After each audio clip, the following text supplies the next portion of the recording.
This time on GeekPod Blue. They like to do art therapy at my job, but what if you don't have any artistic talent? If it's forced art therapy and you need therapy for the art therapy, is it forced art emotional damage? Warning, station is now in code blue.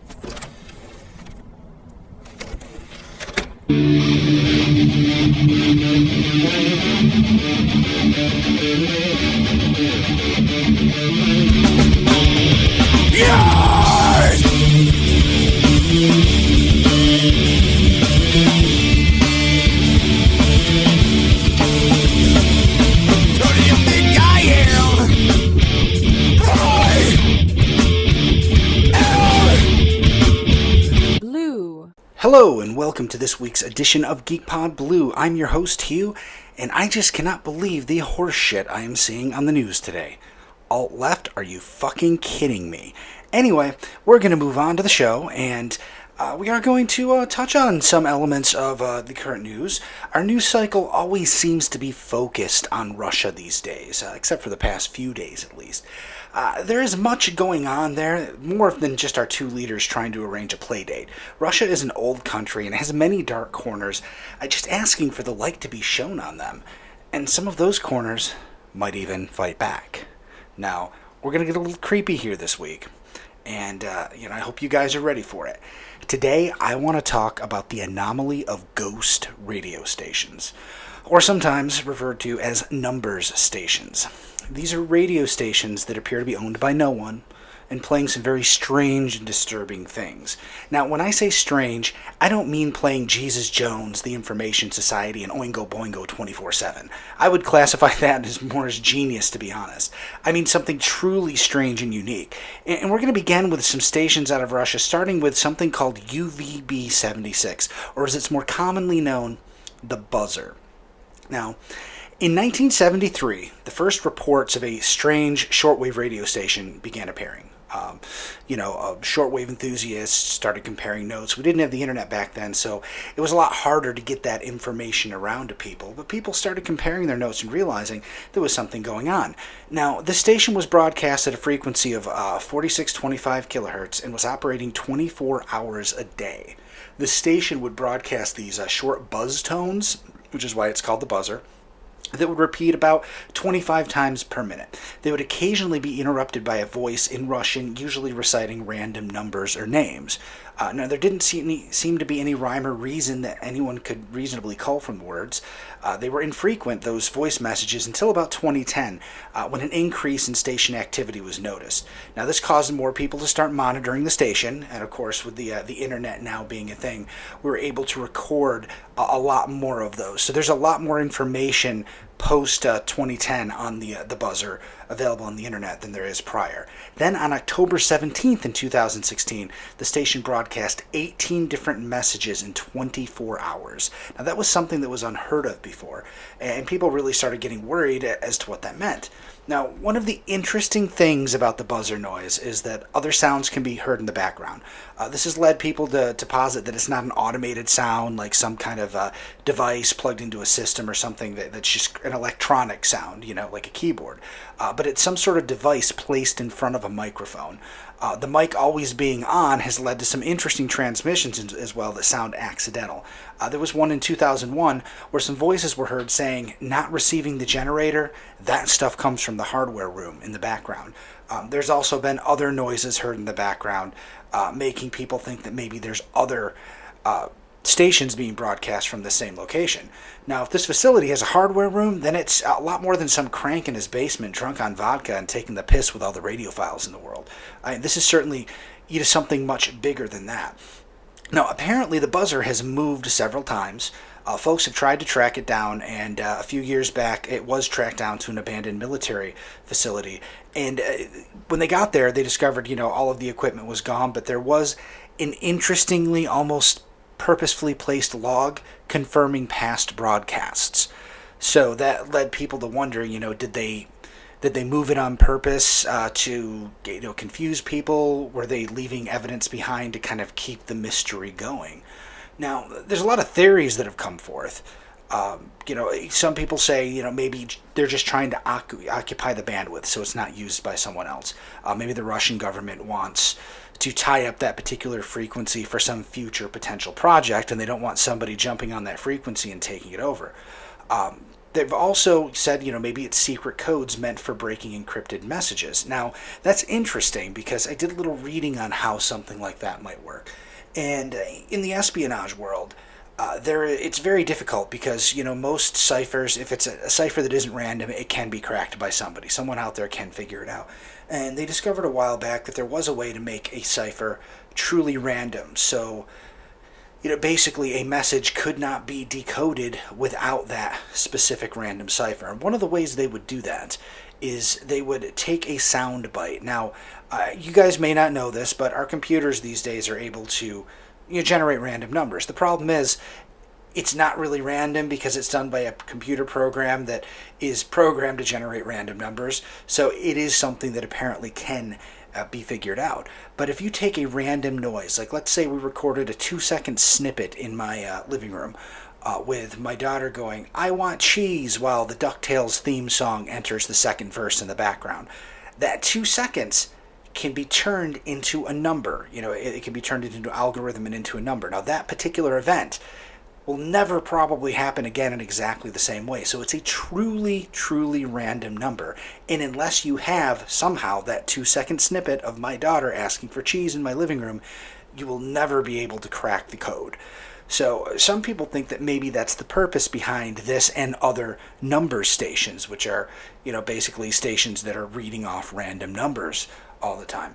It could be that there are spies out there who have these messages and they listen into this radio station for these random codes, these numbers that will allow them, because they have this snippet of audio, be able to crack the code. I don't know how that works. That's a little above my head. But it certainly was an interesting look into the world of how these secret coded messages are passed around. Another such theory that was put forth by the BBC is that this might be something known as a dead man's hand. Now, that is a term for a failsafe in case a country is annihilated, and I'm going to get into detail on that now. Imagine, if you will, war breaks out, and Russia is completely defeated. However, they have one last trick up their furry little sleeves. The radio station stops broadcasting its signal when the country dies. However, that signal was all that was stopping an automated assault of all remaining weapons and nuke on whatever target they may have been pointed at. You think you won? Boom! You did not, comrade. It certainly makes sense, considering that the station's been playing for so long, and all of the activity on there, that it could also be used for that. Now, I've read some other theories where they said maybe they are measuring how far radio waves will fly and things like that. I mean, there's a ton of other potential possibilities, but I think these all sound the most interesting, and certainly the dead man's hand, or sometimes they call it dead man's switch, certainly are the most interesting. And it kind of makes me worried, at least, if Comrade Smith forgets to pay the electric bill, or somebody hits a telephone pole down the street, the power goes out, and Russia just shoots all of their nukes at us. That would be very, very bad. Now, this is hardly the only ghost station out of Russia. There are many letter and number stations out there broadcasting random strings of those letters and numbers at all hours of the day. It's believed that those are definitely used for espionage, providing ciphers for those randomly encrypted messages. A lot of those are pretty straightforward, and they are just giving letters and numbers, and there aren't the other coded messages being, heard behind the scenes. But if you think Russia has the market cornered on bizarre radio stations, you have been drinking your potatoes, my friends. These kinds of stations can be found all over the world, and we are going to talk about some of those other stations next week in our lead story. Now it's time for news about stuff that you care about.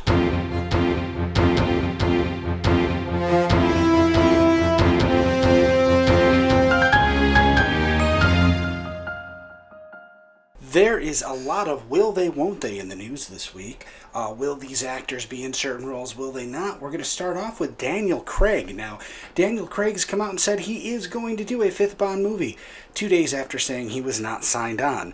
Now, there's an interesting story about that. When he was asked immediately after doing the last Bond film, they asked him 2 days after he was done filming, and he basically said, fuck that, I don't ever want to do another one of these again. Now, I'm sure that that's a very, very grueling shoot, and you can understand he'd be kind of dragged out and worn out. Now, he came out on the late-night talk show circuit this week, And basically said, he felt kind of bad about that because he was not in a good place when he was asked before. So that definitely informed his decision to go ahead and do one more because he kind of wants to end it on a higher note. Next up, Samuel L. Jackson says he is not signed up for any more movies in the Marvel Cinematic Universe. Now, he does have a 9-picture deal, and he's only completed 7 of those. But currently, he is not scheduled to appear in any of the films on the current slate. He is not going to be in either of the Avengers movies. He doesn't appear in Thor. And apparently, nobody has told him he's actually in Captain Marvel, even though at San Diego Comic-Con, they came out and announced that he was going to play heavily in that movie. Now, I think it's a little odd that, you don't let Samuel L. Jackson know that he's going to be in your movie, and out of all the movie stars you could potentially piss off, he would be at the top of that list not to piss off, I would imagine. Right there next to Chuck Norris. So I find it very interesting that he's not aware that he's supposed to be in this film. We'll have to see how that story develops. Also, as far as we're going to talk about people who are supposed to be in movies or aren't supposed to be in movies, Ben Affleck. Now, he came out this week and he said that, again, he's going to continue playing Batman in the feature films after the Justice League. And he said you're going to see a different kind of Batman. He said the tenor of this Batman is different. Now, apparently he's a little more chilled out. He's, I don't know if he's more at peace or not, but it's a more heroic version of the character. Now, I'm not sure. I mean, maybe Batman's Catholic, and he was able to do a couple crosses and Hail Marys or whatever they do after murdering all those bad guys in Batman v Superman. So maybe it's all okay. But regardless, it's definitely a change that we need to see. And, I'm looking forward to maybe seeing, him as a not crazy Batman. Interestingly enough to note, though, Casey Affleck came out this week and was asked about Ben doing, the next Batman movie. And he's like, nah, I don't think he's doing that. So you got to wonder, does Casey Affleck just not have any clue what's going on? Or does Casey Affleck just like messing with us? Or maybe he really does know something that Ben just will not publicly state yet. I do find that kind of interesting. Next up, everybody is suing AMC. I'm thinking about getting in on it as well. As you know, AMC was sued by Frank Darabont, who originally, he didn't create The Walking Dead, but he developed it for television. Took the comic books and created a TV show out of it. And they're nearing the end of that lawsuit. He was suing the producers and everybody involved, basically stating that they had I'm looking for the word, a dirty distribution model. Basically, the idea is this: because AMC produces the show and sells it to AMC, they're able to actually sell the show at a much higher rate than they normally would, so they can report lower profits. So imagine this. This is like, let's say I have my house, all right? And my house is worth $70,000. Well, I sell it to my wife, who lives here already, for $140,000, and she's able to report all of that interest or whatever on her taxes, but she's basically able to say, hey, I paid a lot for this property, so I shouldn't. I know you don't get money back on things like that, but I was trying to think of a good example on the fly. But basically, she doesn't really need to pay that much, and they don't really need to pay that much because they're making the show as well as distributing it.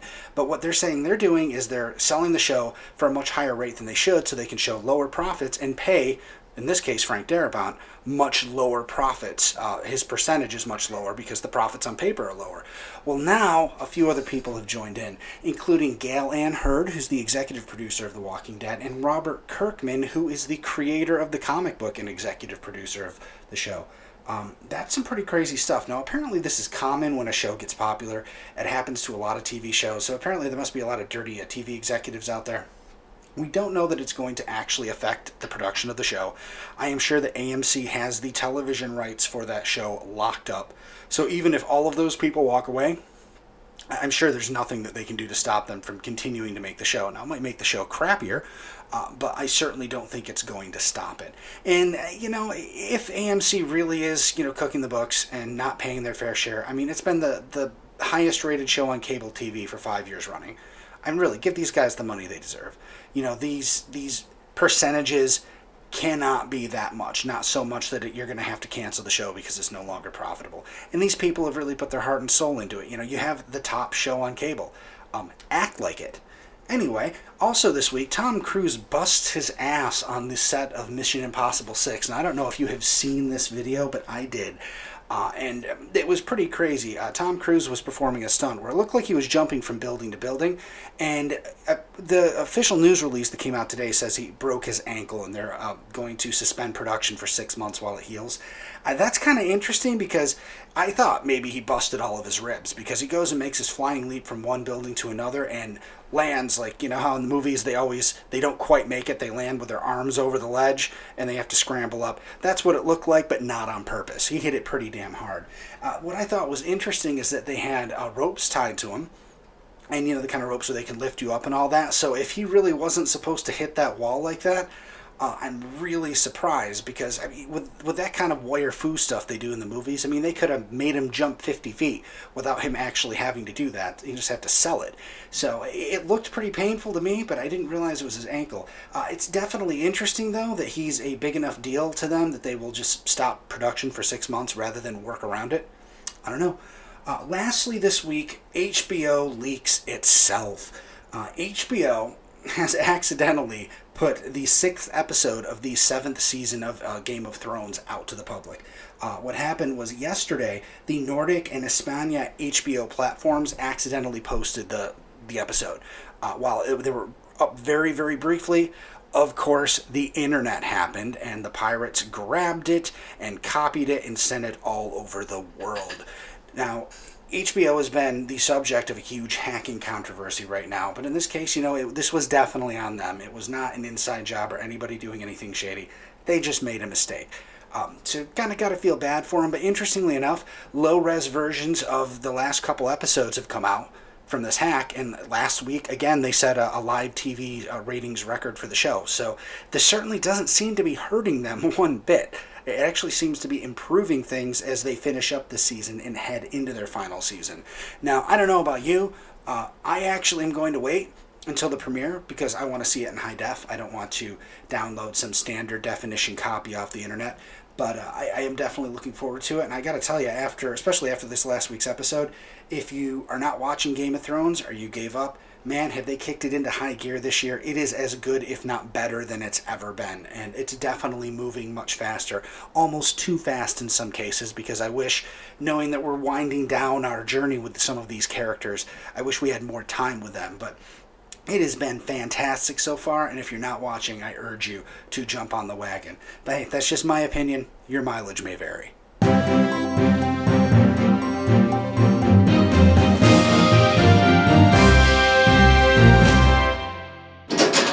And it is time to see what the mail person has brought me this week. Now that's an interesting word, mail person. I can imagine that this was being recorded from the White House rather than my Rev quarters. There would be a long monologue that followed about how the host missed the good old days when it was called the mailman. It was a man who delivered the mail. When a man's world was wearing short khaki shorts and short sleeve shirts in the summer, carrying around a giant purse full of letters. And, you know, that's a job that only a man could do, obviously. I am really glad this isn't recorded from the White House, and I am very happy with my mail people, all of them. Anyway, we're going to start with Nick Mormon. Webcam Nick, has sent me in some questions. He says, I know it's a ways from now, but are you ready for the Doctor Who Christmas special? Are you excited for the 1st and 12th Doctor to interact? Nick, I am ridiculously excited, and it's almost as if they knew that losing Dr. 12 was going to be very difficult, but what better way to soften that blow than with something we've never seen before, something we'll probably never see again, a meeting between the first and the current Doctors. While we did see the first Doctor appear briefly in... He was in a limited capacity in the 3 Doctors back in the 60s, and then again in the 5 Doctors in the 80s. I think this is, I mean, we're at a level of writing for Doctor Who that's far beyond what they did before. This is going to be a very, very special treat. And David Bradley is an amazing actor. If you haven't seen him, I mean, he's Game of Thrones. I believe he was in Harry Potter, too. The Strain, just an amazing, amazing man, and I just can't wait to see what he's going to do with the first Doctor, considering he's already played him once in the biopic of the first Doctor, William Hartnell. Next question, did you ever watch The Office? Because it's awesome. I did not watch The Office, Nick. partly because I watched the British version first and didn't have any desire to watch the American version. While it may have been better, I mean, I know some people say, Ricky Gervais is an acquired taste. I generally prefer the British version of stuff over the American version of stuff, and I really didn't like the British version, so I really didn't think that the American version would change my mind too much. Also, the guy that plays the main character, and his name escapes me right now, but I haven't really liked him in anything I've seen. I mean, to each their own. Some people like different kinds of comedy. Next up, if you weren't married, who you date Jessica Jones? I think he meant to say, would you date Jessica Jones? That depends. Are we talking to, 40-year-old Hugh who has his shit together? Or are we talking, 18 to 34-year-old Hugh who was kind of a wreck? Kind of a wreck. Hugh would probably jump on that train just long enough to, get destroyed, because I'm pretty sure she would kill me. Now, no. Only because...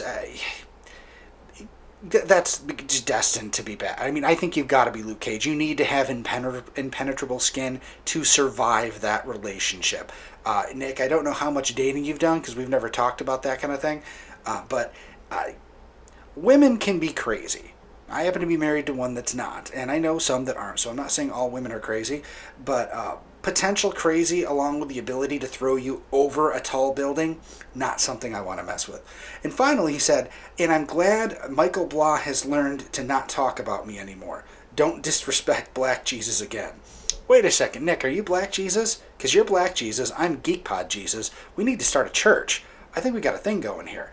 Next up, we have Al Sedano has sent in a question. Hello, Al. He says, Hugh, are there any comic series that have intrigued you but you haven't read yet? Yes. I believe there's one called Southern Cross, which is written by Becky Cloonan, who's a good friend of Jeff Watkins, and I've loved her stuff on Punisher, and I've really wanted to check that out. It's one of those things, you go to the store, you see it, you check how much money you have, and you're just like, yeah, not this time. I don't even know what it's about. I've purposefully not learned anything about it, because I'd like to be surprised when I finally get around to reading it. I'm trying to think, are there any other comic series that I can come up with off the top of my head? No, I mean, I think that's really it's not fair to call it a white whale or something like that, but that's the one that I always keep telling myself I'm going to get around to reading that series. I'd also really like to get around to, actually reading the full run of Spawn. I've tried a few times. I always get distracted. One of these days I'm going to do it. Next up, Paul wrote in. He said, oh, sorry, I didn't mean to not thank you, Al. Thank you, Al. I appreciate you taking time out of your busy day and your busy life, because you produce an awesome podcast too. So, I like the fact that you take your time to send me a question. I really appreciate that. Now, we've got Paul writing in. He said, subject line of this is too fun not to do again. Questions from the other half of GeekPod.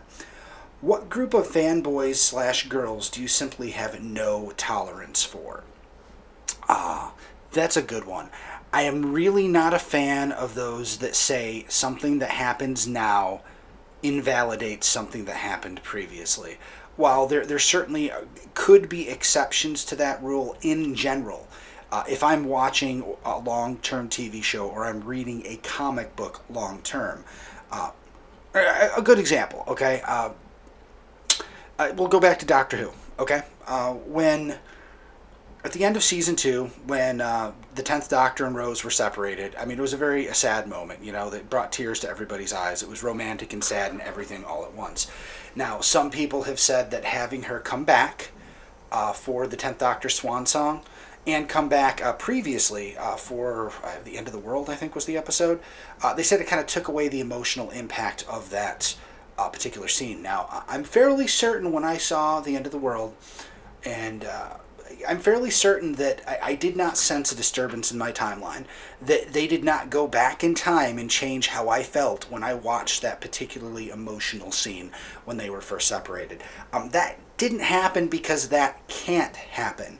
Now, you can say it dilutes it, you can say whatever you want, but it can't ever change what you felt the first time you watched it or read that, which is the point. So if they make changes down the road, that's absolutely fine. Some changes are for the better, some are for the worse, but it's not possible for them to dampen the emotional impact of something that happened to you previously. That's just not possible until we get time travel. Next question. How great is Al? Seriously, yeah, man.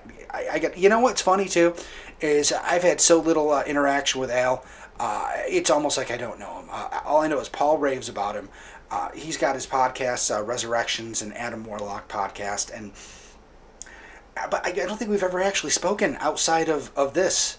You know, we need to do a Skype thing one of these days on the main show, Al, so I can actually have a chat with you.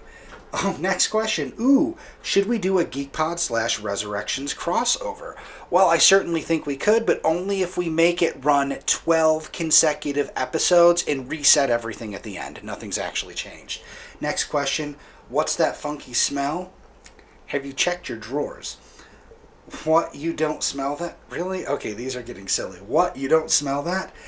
Not from here. I cannot smell your drawers from here, Paul. Admit it, you liked saying twat waffle. Actually, I say twat waffle all the time, Paul. In fact, that's one of my favorite words for my dogs, but twat waffle is definitely in my vocabulary, so that was nothing new. And the last thing he has, New Warriors TV show, must-see TV or no chance in hell. Well, Paul, I don't know that I care that much. I mean, I know that you've read these characters, so you're a little invested in it, and you were upset about some of the choices they made in casting. I've never read New Warriors, and not to, I don't want you to take this the wrong way, but I don't really give a shit about it. So, will I check out the new TV show? Maybe. If I check it out, will I give it a good honest chance? Absolutely, I always do. It might end up being fantastic, but it's not something I'm invested in or excited for. You know, I could really take it or leave it. We'll just have to wait and see.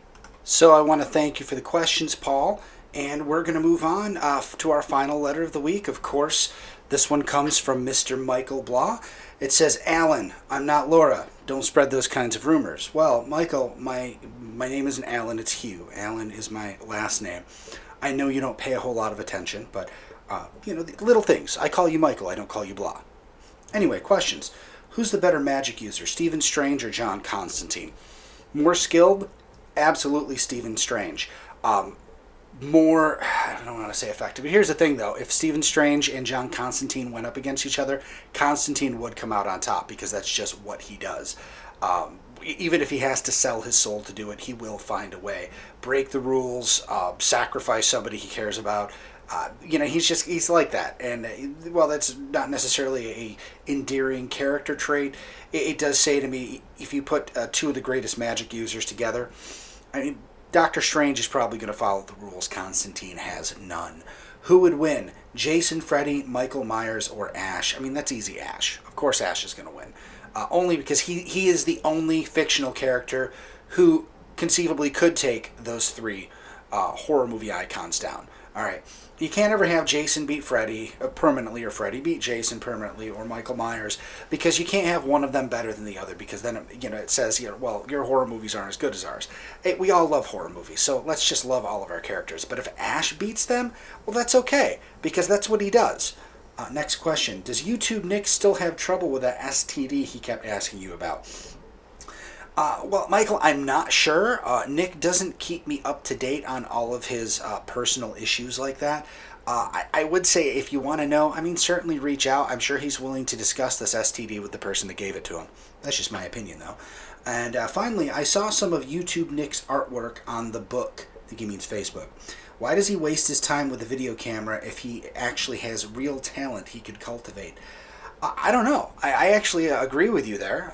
We don't generally agree on things, Michael, but Nick does have actual real talent. I've seen some of the pictures he draws, and I'm kind of like, oh, shit, I wish I could do that, because I have zero artistic ability, which if you notice the cold open this week again, our weekly meeting that my night team has at work, one of the weeks is always art therapy, and I always dread that because I need therapy for art therapy, because I sit here, I have 20 minutes to draw something. I sit here the first half trying desperately to figure out what I could possibly do. And then when I finally pick something, it comes out horrible because I just can't draw. But yeah, Webcam Nick definitely has some serious talent. I think he should maybe try putting up, I don't know, maybe doing some comic covers or doing something with some color and maybe seeing if he can sell it at some conventions or something. I mean, we have a big convention coming up in Syracuse soon, so I don't see why he shouldn't take a swing at that. Give it a shot, Nick. You never know. You might find out your fan base is really interested in buying your art, and it could be a new revenue stream for you to increase all the money you pour into making Webcam Nick t-shirts. I don't know. Anyway, that's going to wrap up the show for this week. Thank you, everybody, for all of your letters and your thoughtful questions, even you, Michael Blah. I just want to remind you guys to tune in next week when we are going to put Black Jesus and GeekPod Jesus into Kitchen Stadium and see whose cuisine reigns supreme. Till then, tuck and roll, kids. GeekPod Blue is a GeekPod Network production. Executive producers Paul Showens and Hugh Allen. Concept created by Paul Showens and Hugh Allen. Intro is Opportunity by Jamus Breed. Closing is Bucket by Jamus Breed.